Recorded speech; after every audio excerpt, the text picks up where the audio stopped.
افغانستان یو داسې هیواد دی چې اکثریت اوسیدونکي په کرنیزو کړنو او باغدارۍ بوخت دي.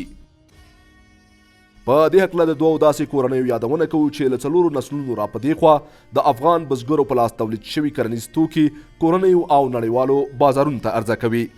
د ښاغلي سعید کورنۍ په 2000 میلادي کال کې د میوه‌جاتو او سبزیجاتو د معیاري پروسس او بسته‌بندۍ طرحه ترتیبوي چې په پایله کې په 2014 میلادي کال کې د کنډا فروټ شرکت تاسیس شوی. په دې شرکت کې میوه‌جات او سبزیجات د نړیوالو معیارونو پر اساس پروسس، بسته‌بندي او بهرنیو هیوادونو ته صادریږي. او د افغانستان د تازه میوو ذایقه په لومړي ځل د بیلابیلو نړیوالو نندارتونونو له لارې سیمې او نړۍ ته ور وپېژندله. د کنډا فروټ فرعي څانګه د کنډا اګرو سرویسز تر نامه لاندې له تېرو 2 کلونو په زرګونو بزګران او باغداران د کرنې او باغدارۍ په بیلابیلو برخو کې روزلي، د معیاري زراعتي درملو او کوډونو سپارښتنې کړي او معیاري تراکتورونه او نور اړوند افزار یې په ټول هیواد کې فراهم کړي دي. همدارنګه د ښاغلي وزیرزي کورنۍ له 1955 کال راهیسې په بیلابیلو برخو کې د هیوادوالو د سوکالۍ لپاره پانګونه کړې او زرګونو هیوادوالو ته یې د کار زمینه برابره کړې ده. دا کورنۍ د وزیرزي ګلوبل ګروپ شرکت تر نامه لاندې د کرنیزو توکو د پراختیا په موخه د لومړنیو توکو په سوداګرۍ بوخته ده او د هیواد په کچه ځینو نړیوالو توکو استازیتوب هم لري. یا شرکت د هیواد له سترو مالیه ورکوونکو څخه دی.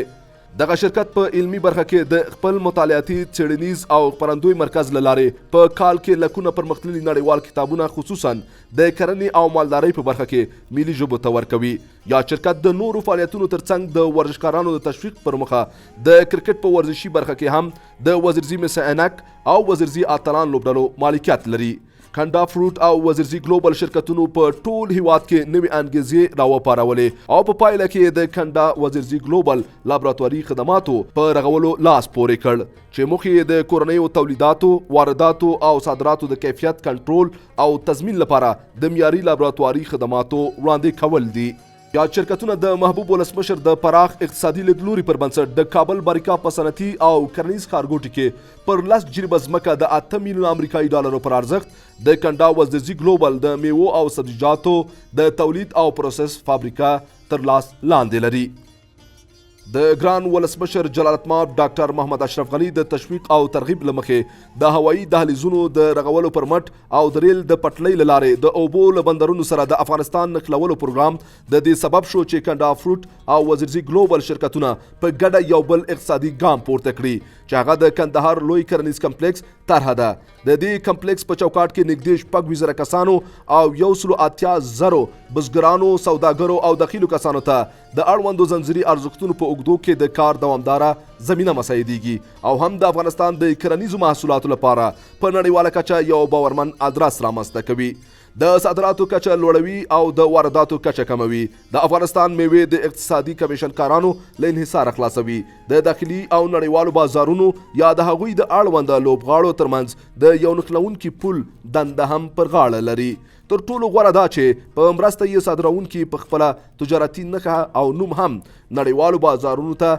د کرنیزو توکو صادرات لرلی شي. دا طرحه به له لوی کندهار څخه په تقلید د ګران هیواد په ټولو زونونو کې د کرنې، اوبو لګولو او مالدارۍ وزارت سره په بشپړ همغږۍ د خصوصي سکتور له خوا تطبیق شي. د کندهار لوی کرنیز کمپلیکس د رغونې لپاره 1100 جریبه ځمکه د عینو مینې په صنعتي ښارګوټي کې د کمپلیکس د بنسټګرانو لخوا پیرل شوې چې بنسټ یې د BRCGS او ګلوبل ګیپ نړیوال معیارونه جوړوي او همدا اوس یې پر 200 جریبه ځمکه د هندګې او بوسې د تحقیق، ترویج او نورو نمایشي قطعو کار ادامه لري. د کمپلیکس د رغولو او انکشاف لپاره هم دا اوس د هغه عمومي ماستر پلان او مفصل تخنیکی راپورونه د ګلوبل اګری سیستم په نامه د هندي شرکت تر لاس لاندې دي چې نږدې راتلونکي کې به یې د ګټې اخیستنې لپاره کمپلیکس ته وسپاري. دا کمپلیکس به د کابو 100 میلیونو امریکایي ډالرو پر ارزښت د بنسټګرانو، نړیوالو او کورنۍ مالیاتي ادارو د ژمنتیا له مخې په 6 پړاوونو کې بشپړ شي چې لومړی پړاو یې د کرنیزو محصولاتو د پروسس او بسته‌بندۍ فابریکې، لوی سړې خونې او د هغوی بشپړ زنځیري ارزښت، د میوو او سبزیجاتو مارکیټونه، ټیشو کلچر او کیمیاوي تجزیوي لابراتوارونه تشکیلوي.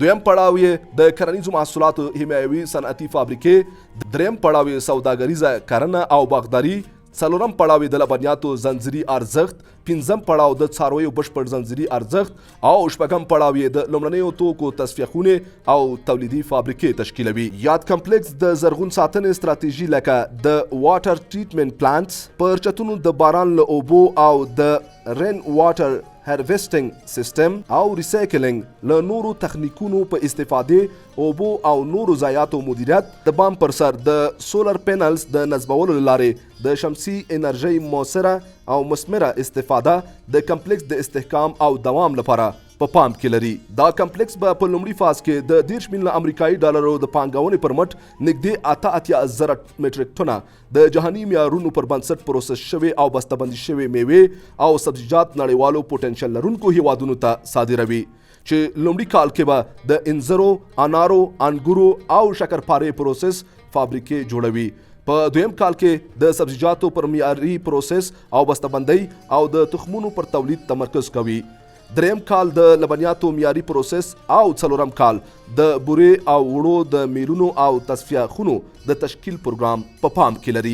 مهمه دا چې د کرنیزو محصولاتو د راټولولو بزګرانو ته د اسانتیاو د برابرولو او د هغوی د ځانګړو هڅونکو برنامو د تطبیق لپاره د ټول زون په هره ولسوالۍ کې خدماتي او د راټولولو مرکزونه هم په پام کې لري، چې دغه مرکزونه به په کمپلیکس کې د ون وینډو سرویس له څانګې سره تړلي وي. بزګرانو ته د درملو، سرو، ترکتورونو، د سپری ماشینونو او نور اړتیاو د رفع کولو لپاره د پور سهولت برابروي او یا د ډیر کم فیس په بدل کې هغوی ته اړوند خدمات وړاندې کوي. یاد کمپلیکس په فوډ انجینرینګ، فوډ سیفټي او نور ورته برخو کې د اړوند زده کوونکو او محصلانو لپاره د انټرنشپ پروګرامونه هم په پام کې لري. له نیکه مرغه یاده طرحه د اقتصاد عالی شورا لخوا د 1483 کال د لندۍ میاشتې په 26مه نیټه په پرنسیپ کې تصویب شوه، چې په ویاړ د جنوب غرب حوزې ولس په ځانګړي ډول بزګران د محبوب او هڅاند ولسمشر له لوري بنسټ ایښودنې ته د انتظار لمحې شماري. د کندهار لوی کرنیز کمپلیکس د بزګرانو د خوبونو تعبیر.